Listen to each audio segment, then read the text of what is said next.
बहुत वक्त पहले की बात है। एक हुसीन व जमील जंगल में गुलाबपुर नाम का एक खूबसूरत गांव हुआ करता था। इस गांव में हर किस्म के रंग बरंगे फूल खुलते थे। चंबीली, सूरजमुखी, लल्ली और सबसे खास लाल गुलाब। गांव के बीचों बीच एक बड़ा सा गुलाब का पौधा था जिस पर एक नायाब गहरा लाल गुलाब खुला हुआ था। लोग उसे राजा गुलाब कहते थे। इस गुलाब में एक खास कशिश थी और गांव वाले मानते थे कि इसमें कोई जादू छिपा है। मगर कोई नहीं जानता था कि इस फूल की हिफाजत करने वाली एक नेक दिल और खूबसूरत परी थी। परी रूहानी बहुत ही नरमी मिजाज, दलक्ष और मोहब्बत करने वाली परी थी। इसका काम फूलों को जिंदगी देना, इन्हें खुशबू और रंगों से भर देना और गुलाबपुर की हिफाजत करना था। वो सिर्फ रात के वक्त निकलती जब चांदनी जमीन पर बिखरती। वो खामोशी से आती, हर फूल पर जादुई पराग छिड़कती और चली जाती। मगर सबसे ज़्यादा मोहब्बत उसे राजा गुलाब से थी। वो हर रात इससे बातें करती, अपने दिल के राज बांटती और राजा गुलाब अपनी पत्तियों की हल्की जनबश से इसका जवाब देता। एक दिन एक लालची और जालिम जादूगर कालसूर को गुलाबपुर के बारे में पता चला। इसे खबर मिली कि इस गांव में एक ऐसा गुलाब है जिसमें अम्र होने का राज छिपा है।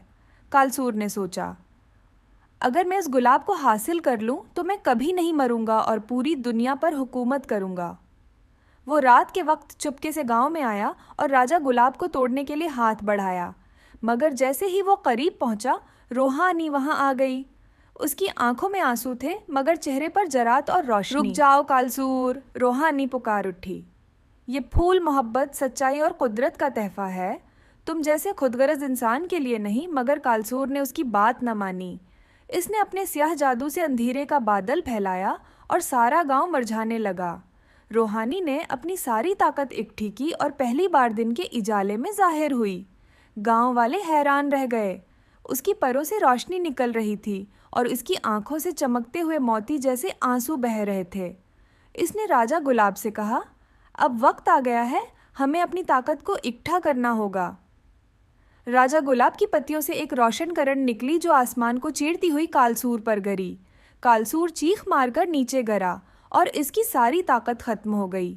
गांव एक बार फिर हरा भरा हो गया, खुशबू से महकने लगा। इस दिन के बाद परी रूहानी लोगों के सामने आने लगी। गांव वालों ने उसके लिए एक खूबसूरत बाग, जहां हर साल गुलाब मेला मनाया जाता है। राजा गुलाब अब और भी ज्यादा चमकदार और खुशबूदार हो गया और रूहानी ने सबको ये सिखाया कि सच्ची ताकत मोहब्बत, कुदरत और खुलूस में है। और यूं सब हमेशा खुशी खुशी रहने लगे।